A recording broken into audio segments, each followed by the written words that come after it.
గాజువాకలో మౌనిక మర్డర్ కేసులో సంచలన నిజాలు బయటపడుతున్నాయి. వివాహేతర సంబంధమే మౌనిక హత్యకు కారణమని పోలీసులు చెబుతున్నారు. మౌనికతో రవీంద్రకు 3 ఏళ్లుగా పరిచయం ఉందని తెలిపారు. నిందితుడు వేరే మహిళతో వివాహం చేసుకున్నాడని, అయితే మౌనిక తనను పెళ్లి చేసుకోవాలని, ఆర్థిక సహాయం చేయాలని రవీంద్రపై ఒత్తిడి చేసిందని అన్నారు. ఈ ఒత్తిడి తొలగించుకోవాలని ప్లాన్ చేసుకుని మౌనికను హత్య చేశారని పోలీసులు తెలిపారు.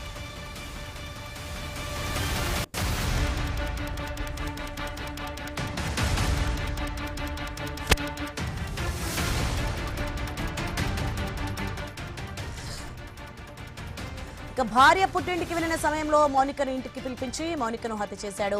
మృతదేహాన్ని 5 ముక్కలుగా వేరు చేశాడు. నడుము, మొండెం భాగం ఫ్రిడ్జ్ లో, తల, చేతులు, కాళ్లను సూట్ కేసులో ఉంచి ధారపాలెం అడవివరం ప్రాంతంలో దహనం చేశాడు నిందితుడు Ravindra. Mounika cell phone SIM కార్డును తీసి పడేశాడని, హత్య తర్వాత శ్రీకాకుళంలో ఉన్న స్నేహితుడికి సమాచారం ఇచ్చాడని పోలీసులు వెల్లడించారు. ఆ బ్రేకింగ్ ఇప్పుడు మనం చూస్తున్నాం. ఈ కేసులో నిందితుడు రవీంద్రను అదుపులోకి తీసుకుని విచారణ జరుపుతున్నారు.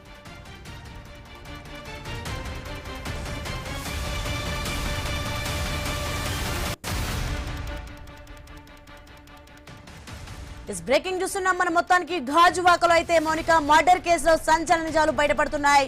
వివాహేతర సంబంధమే మౌనిక హత్యకు కారణంగా పోలీసులు చెప్తున్నారు. మౌనికతో రవీంద్రకు 3 ఏళ్లుగా పరిచయం ఉందని తెలిపారు. నిందితుడు వేరే మహిళతో వివాహం చేసుకున్నాడని, అయితే మౌనిక తనను పెళ్లి చేసుకోవాలని, ఆర్థిక సహాయం చేయాలని రవీంద్రపై ఒత్తిడి చేసిందని అన్నారు. ఈ ఒత్తిడి తొలగించుకోవాలని ప్లాన్ చేసుకుని మౌనికను హత్య చేశాడని పోలీసులు తెలిపారు.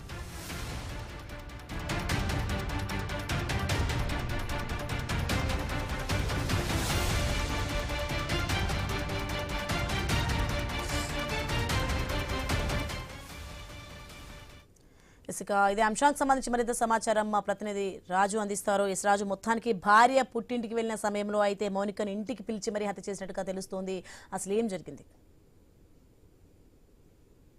గాజువాకలో చోటు చేసుకున్నటువంటి దారుణానికి సంబంధించి కూడా కొత్త కోణాలు అయితే వెలుగులోకి వస్తున్నాయి. దాదాపు 2020లో అంటే 6 ఏళ్ల క్రితమే వీళ్ళిద్దరికి, మౌనికకి ఆ నిందితుడు రవీంద్రకి పరిచయం ఉన్నట్టుగా తెలుస్తుంది. అప్పటి నుంచి కూడా ఫోన్ యాప్ లో పరిచయం ఏర్పడి వీళ్ళిద్దరూ కూడా ఒకరినొకరు ప్రేమించుకోవడం కూడా జరుగుతున్న నేపథ్యంలోనే మౌనిక అయితే విశాఖపట్నంలోని శాలిగ్రామపురానికి చెందినటువంటి మౌనిక ప్రైవేటు బ్యాంక్ లో ఉద్యోగం కూడా చేస్తుంది. తరచూ వీళ్ళిద్దరూ కలవడం కూడా జరుగుతుంది. అయితే 2 ఏళ్ల క్రితం రవీంద్రకి విజయనగరం చెందినటువంటి వేరే యువతితో పెళ్లి అవడం, ఈ విషయం ఇటీవలే మౌనికకి తెలిసిందని తెలిసిన నేపథ్యంలో వీళ్ళిద్దరి మధ్య కూడా గొడవ జరుగుతున్నట్టుగా తెలుస్తుంది. ప్రస్తుతం అయితే రవీంద్ర భార్య కాన్పు కోసం విజయనగరం వెళ్ళడం, అక్కడ పాపకి జన్మనివ్వడం కూడా జరిగింది. 4 నెలల పాపతో బాలింతగా అయితే ఇక్కడైతే విజయనగరంలో అయితే ఉండడం జరిగింది. ఈ నేపథ్యంలో మౌనిక రవీంద్ర మధ్య జరిగినటువంటి కలయికల నేపథ్యంలో నిన్న తన ఇంటికి రావాలని చెప్పడంతో మౌనిక అయితే ఇంటికి గాజువాక విఎల్పురంలో ఉన్నటువంటి అపార్ట్మెంట్ కి అయితే ఎల్వీపురంలో ఉన్నటువంటి అపార్ట్మెంట్ కి అయితే వెళ్ళడం జరిగింది. అక్కడ వీళ్ళిద్దరి మధ్య కూడా గొడవ జరిగినట్టుగా తెలుసు. ఇంత భయంకరమైన నిజాలు